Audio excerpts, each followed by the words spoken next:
और पांचवा जो है, यही कुल 5 फैमिली पढ़नी है, पांचवा सोलेनेसी है, ठीक है। यही 5 फैमिली आपको देखनी है। एंजियोस्पर्म की बात करें तो एंजियोस्पर्म बहुत ही इंपॉर्टेंट है, खासकर आपकी परीक्षा के लिए। तो यहाँ पे इनकी मॉर्फोलॉजी पढ़नी है, इनकी बाहरी स्ट्रक्चर्स क्या होती हैं और इनकी मॉडिफिकेशन पढ़नी है। ध्यान रखिएगा, मॉडिफिकेशन किसका किसका पढ़ना है, रूट का पढ़ना है, स्टेम का पढ़ना है, लीफ, और हिस्टोलॉजी, ग्रोथ और रिप्रोडक्शंस और इनके डेवलपमेंट आपको पढ़ने हैं, ठीक है। जैसे ही आप ये कंप्लीट करते हैं, खासकर लोअर प्लांट, उसके बाद आपको प्लांट फिजियोलॉजी में देख लीजिए क्या क्या है।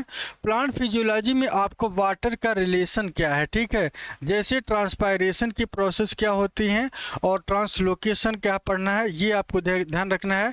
फिर आपको ये देखना है कि फोटोसिंथेसिस से कंप्लीट चैप्टर आएगा, यहाँ पे कोई चीज़ छोड़ना नहीं है। फिर आपको रिस्पायरेशन की अगर हम बात करें, रिस्पायरेशन और मेटाबॉलिज्म पढ़ना है। प्लांट के न्यूट्रिएंट्स पढ़ने हैं, ध्यान रखिएगा प्लांट में न्यूट्रिशन किस तरीके से है, न्यूट्रिएंट्स पढ़ना है और नाइट्रोजन का फिक्सेशन, यही 2 कॉन्सेप्ट आपको देखना है। और क्या देखना है, प्लांट ग्रोथ के रेगुलेटर्स क्या हैं, या इन्हें फाइटोक्रोम कहते हैं, इसको भी आपको देखना है। फ्लावरिंग और stage of physiology of plant, ध्यान रखिएगा ये भी आपको पढ़ना है, ठीक है। और क्या देखना है, plant growth and movement, plant में ग्रोथ किस तरीके से होता है और प्लांट का मूवमेंट किस तरीके से है, तो ये भी कॉन्सेप्ट आपको लेकर के आगे की तरफ बढ़ना है। इसके बाद माइक्रोबायोलॉजी के पास आ जाते हैं। माइक्रोबायोलॉजी में आपको कौन कौन सी चीज़ें पढ़नी है, ध्यान रखिएगा। सिलेबस आपका पता होगा तभी जो है चीज़ें क्लियर होंगी, ठीक है। सिलेबस में आपको ध्यान रखिएगा, माइक्रोबायोलॉजी में वायरस के संपूर्ण कैरेक्टर को पढ़ना है, कोई भी ऐसा पॉइंट आपको छोड़ना नहीं है, ठीक है, ध्यान रखिएगा। इसके साथ साथ फाइटोप्लाज्म क्या होते हैं, आर्की बैक्टीरिया क्या है, यू बैक्टीरिया क्या है, ये पढ़ना है। फंजाई की जो जनरल कैरेक्टर है ये आपको देखना है, और फंगस के जो क्लासिफिकेशन है, ये ग्रोथ और रिप्रोडक्शंस और इनकी लाइफ साइकिल आपको पढ़नी है। मतलब स्पेशलाइजेशन की अगर हम बात करें तो इनके सिर्फ और सिर्फ जनरल कैरेक्टर को ही आपको पढ़ना है, ठीक है। और उसके बाद लाइकेन रखा गया है सिलेबस में, लाइकेन भी कवर करना है। Economic importance of microbiology, micro organism के साथ साथ आपको बायो फर्टिलाइजर भी देखना है। मतलब माइक्रोबायोलॉजी में जो लंबा चौड़ा सिलेबस होता था वो आपको अब नहीं पढ़ना है, ठीक है। अच्छा, और क्या देखना है, इकोनॉमिक बॉटनी की बात कर लेते हैं। इकोनॉमिक बॉटनी में आपको क्या क्या पढ़ना है देख लीजिएगा। मेडिसिनल और एरोमेटिक प्लांट, ध्यान रखिएगा, मेडिसिनल और एरोमेटिक प्लांट्स को आपको कवर करना है। यदि आपको नहीं पता है तो पूरा सिलेबस एक जगह अपना आप नोट करते चलिए, ताकि सारा सिलेबस आपको पता हो और ऐसा ना हो कि आप पूरे पुराने सिलेबस पे तैयारी कर रहे हो, ठीक है। तो ऐसा नहीं करना है, ठीक है।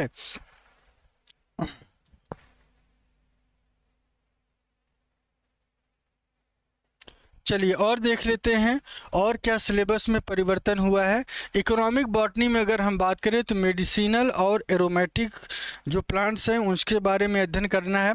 और क्या देखना है, फूड के प्लांट्स कितने हैं, और जो है फूडर प्लांट्स कौन होते हैं और फोरेज प्लांट क्या है, ये पहले नहीं था, इसको भी इंक्लूड कर दिया गया, ठीक है। फाइबर प्लांट क्या होते हैं, फ्रूट और वेजिटेबल वाले प्लांट कौन कौन से हैं, इथोलॉजी क्या होता है, ऑर्नामेंटल प्लांट कौन कौन से हैं, ऑयल यील्डिंग प्लांट कौन से हैं, टिम्बर प्लांट क्या होते हैं, एनर्जी का प्लांट क्या है, और मिसलेनियस यूजेस ऑफ प्लांट की अगर हम बात करें तो ये भी आपको क्या करना है, कवर करना है, ठीक है। प्लांट पैथोलॉजी में देख लेते हैं। प्लांट पैथोलॉजी के में हमको क्या पढ़ना है, सबसे पहले ये पढ़ना है कि कॉजेस कैसे होते हैं, क्या डिसीज होती है, इफेक्ट, कंट्रोल और वेरियस प्लांट की जो डिसीज हैं वे भी आपको कवर करना है। Biological control of various plant weed and seed और पैरासाइट को भी आपको कवर करते हुए आगे की तरफ बढ़ना है। इकोलॉजी और इन्वायरमेंट की बात करें तो concept of ecology and environment, various habitat and ecological needs पढ़ना है। इकोसिस्टम की बात करें तो जहाँ से इस बार अभी हम लोगों ने देखा था कि जो 2022 का पेपर हुआ था वहाँ से इकोलॉजी के ढेर सारे क्वेश्चंस जो है उठाए गए थे। ठीक है, तो आइए देख लेते हैं इकोलॉजी के ऐसे कौन कौन से हैं जो यहाँ से पूछा गया था। ठीक है,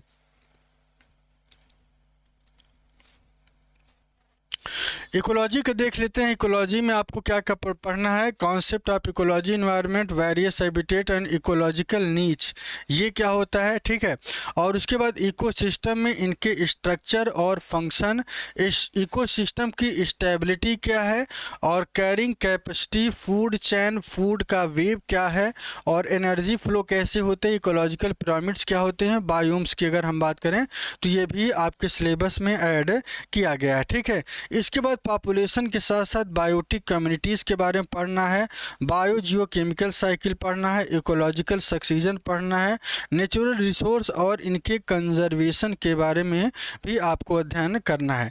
बायोडाइवर्सिटी के साथ साथ आपको ध्यान रखिएगा इन सीटू और एक्स सीटू, ये भी आपको पढ़ना है कि क्या ये परिवर्तन है, किस तरीके सिलेबस को इस बार परिवर्तित किया गया है, इन सभी पॉइंट्स को आपको नोट करते हुए बढ़ना है। ठीक है, और फिर इन्वायरमेंटल पॉल्यूशंस की बात करें तो इनके साथ क्या डिसीज़ होती है और इनके क्या इफ़ेक्ट हैं, जैसे एयर में, वाटर में, और सॉयल का पॉल्यूशंस क्या है, रेडियो एक्टिव क्या होते हैं पॉल्यूशंस, और नॉइस पॉल्यूशन क्या होता है, ओजोन डिप्लेक्शंस क्या है, एसिड रेन के बारे में, यूट्रॉपिफिकेशन पढ़ना है, बायोलॉजिकल मैग्निफिकेशन भी कवर करना है।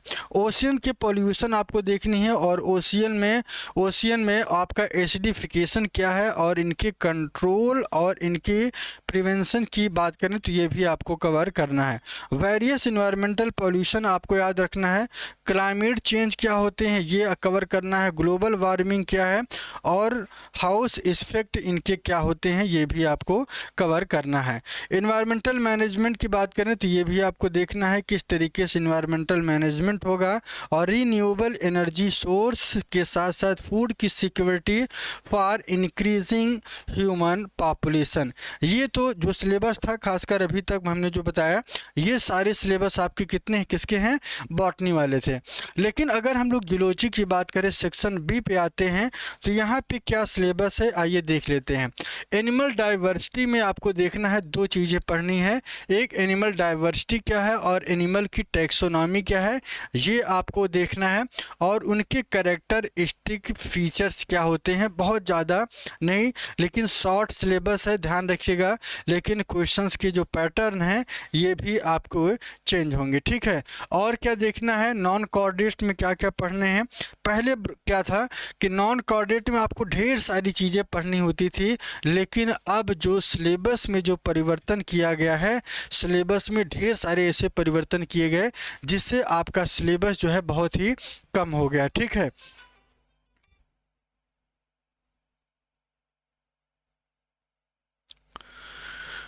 तो नॉन कार्डेड की अगर हम बात करें तो classification of non carded phyla की बात करें, उसके बाद इनकी मॉर्फोलॉजी में anatomy, nutrition, respiration, reproductions of following. Non chordate में आपको अमीबा को बारे में डिटेल में पढ़ना है। ठीक है, और आपका साइकन पढ़ना है, और आपके हाइड्रा पढ़ना है, एस्केरिस के बारे में डिटेल में पढ़ना है, कॉकरोच क्या होते हैं, पेलमन क्या होते हैं, पायला और स्टार फिश क्या होते हैं, इन सभी के बारे में आपको देखना है। ठीक है, पहले से सिलेबस नॉन कॉर्डेट्स की बात करें तो बहुत सारी ऐसी चीज़ें हैं जो पहले से कम कर दी गई हैं। ठीक है, अच्छा दूसरा पैरासिटिक एडाप्टेशन की बात करें तो हेलमेंथीज में ये आपका कम कर दिया गया है, और एक्स्ट्रा सेलुलर वेसिकल्स क्या होते हैं ये कवर करते हुए आपको इकोनॉमिक इम्पोर्टेंस ऑफ इंसेक्ट जो कि बहुत बड़ा पार्ट है इसको भी आपको कवर करते हुए सिलेबस को आगे करना है। ठीक है, इसके बाद थोड़ा सा और आगे की तरफ चलते हैं हम लोग। कॉर्डेट में क्या होते हैं, कॉर्डेट के स्पेशल कैरेक्टर क्या हैं, आइए देख लेते हैं। कॉर्डेट में क्या होता है कि क्लासिफिकेशन ऑफ कॉर्डेटा पढ़ना है, और इनकी अलग अलग क्लासेस जो कॉर्डेट की हैं वो, और उनके साथ साथ कैरेक्टर के साथ साथ इनके एग्जाम्पल भी आपको रटे होने चाहिए। ठीक है। एक्वाटिक एडाप्टेशन इन फिशेस की बात करें तो ये कवर करना है। Origin and evolution of chordate आपको पढ़ना है। फ्लाइंग एडाप्टेशन बर्ड में किस प्रकार का, या फाइलोजेनी ऑफ प्रोटेक्शन, या मेटाथीरिया यूथीरिया कैसे कवर करना है, इन सभी चीज़ों को आपको कवर करना है।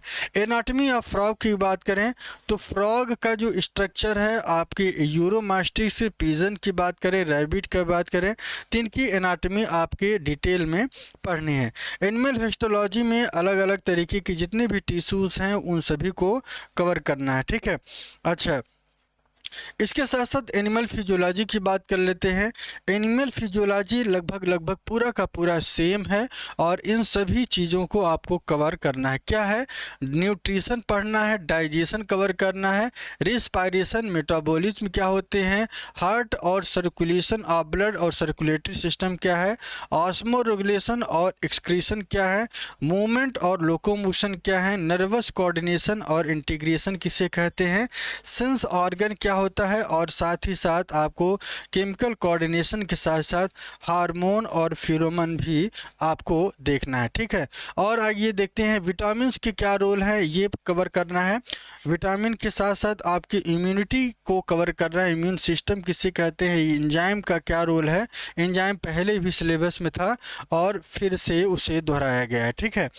एनिमल एम्ब्रियोलॉजी की बात करें, एनिमल एम्ब्रियोलॉजी में गैमेटोजेनेसिस क्या होती है, fertilisation in lower and higher animal, types of egg and cleavage की बात करें, ऑर्गेनोजेनेसिस क्या होता है, और फ्रॉग का मेटामॉर्फोसिस और फ्रॉग में किस तरीके से डेवलपमेंट होता है, ये आपको कवर करना है।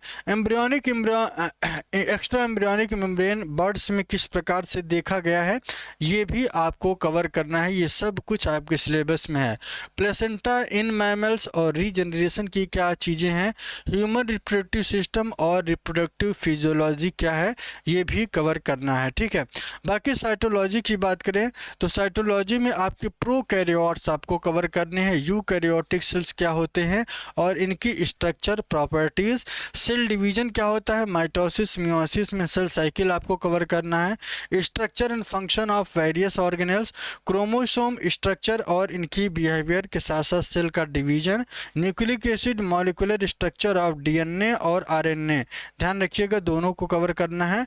DNA as a genetic material क्यों है, डीएनए का रिप्लिकेशन रिपेयरिंग कैसे होता है, genetic code, central dogma, protein synthesis और जीन का एक्सप्रेशन कैसे होता है, ये आपके साइटोलॉजी में पढ़ना है। जबकि एडवांस जो है जेनेटिक्स की बात करें, खासकर ये पीजीटी का स्पेशल सिलेबस है, इसमें क्या है कि मेंडल लॉ का इनहेरिटेंस प्रोसेस क्या है, और codominance, incomplete dominance, interactions of genes क्या है, ये भी आपको कवर करना है। ठीक है। और क्या कवर करना है, chromosomal theory of inheritance, linkage और क्रॉसिंग ओवर, सेक्स डिटर्मिनेशन क्या होता है, मल्टीपल जीन के साथ साथ इनहेरिटेंस और पॉलीप्लॉइडी प्रोसेस क्या होती हैं, ह्यूमन जेनेटिक डिसऑर्डर्स क्या होती हैं, और आपको म्यूटेशन याद रखना है। इन सभी चीज़ों को आपको कवर करते हुए आगे की तरफ बढ़ना है। ठीक है। और ध्यान रखिएगा बायोटेक्नोलॉजी के अंतर्गत कौन कौन से ऐसे कॉन्सेप्ट है जो आपको देखना है। बायोटेक्नोलॉजी में आपके कॉन्सेप्ट, प्रिंसिपल और स्कोप ऑफ बायोटेक्नोलॉजी ये कवर करना है। Tool and technique of biotechnology ये पहले नहीं था, लेकिन अब इसको भी आपको स्थिर होकर धैर्य से पढ़ना है। ठीक है। चलिए इसके बाद और क्या है देख लेते हैं, और क्या चीज़ें हैं। रिकॉम्बिनेंट डीएनए टेक्नोलॉजी और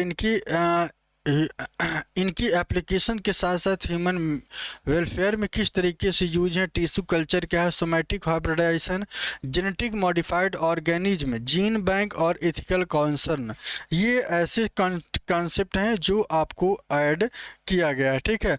ऑर्गेनिक एवोल्यूशन में देख लेते हैं। ऑर्गेनिक एवोल्यूशन जो एक छोटा सा टॉपिक है, लेकिन यहाँ से क्वेश्चंस आपके परीक्षा में पूछे जाते हैं, ठीक है।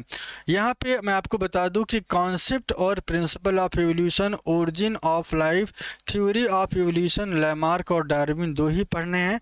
एविडेंस ऑफ एवोल्यूशन की बात करें तो ये कवर करना है। नियो डार्विनिज्म और सिंथेटिक थ्योरी ऑफ एवोल्यूशन क्या है। वेरिएशन और ह्यूमन वेलफेयर, ह्यूमन का एवोल्यूशन प्रोसेस क्या है, ये भी आपको कवर करना है, ठीक है।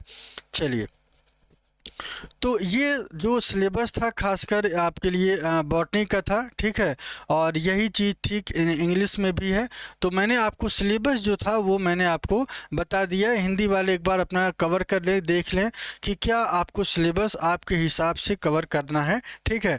तो इन सभी सिलेबस को आपको देखते रहिए और पढ़ते रहिए, अपनी तैयारी करते रहिए। नए सिलेबस के अनुसार ही पढ़ना है और उसी के बेस्ड पर क्वेश्चंस भी अपने लगाते चलिए, ठीक है।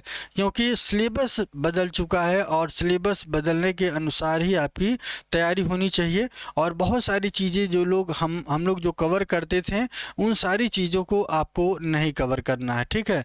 अच्छा, एक चीज़ और बता दें, क्वेश्चंस के जो पैटर्न हैं थोड़े से अलग हो गए हैं। पैटर्न का क्वेश्चन जैसे कि अभी हाल ही में जो पेपर हुआ था, अगर हम उसकी बात करें तो पेपर जो है चेंज हुआ है, ठीक है। उस पेपर में अगर हम बात करें तो क्या परिवर्तन है, किस तरीके से क्वेश्चंस पूछे जाएंगे, चलिए देख लेते हैं थोड़ा सा।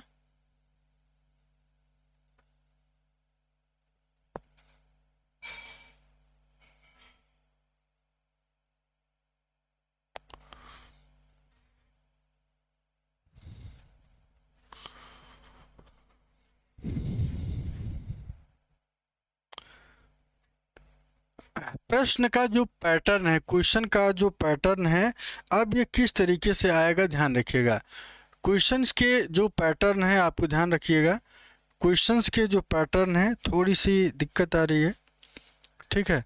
क्वेश्चन के जो पैटर्न है वो क्या है, ठीक है।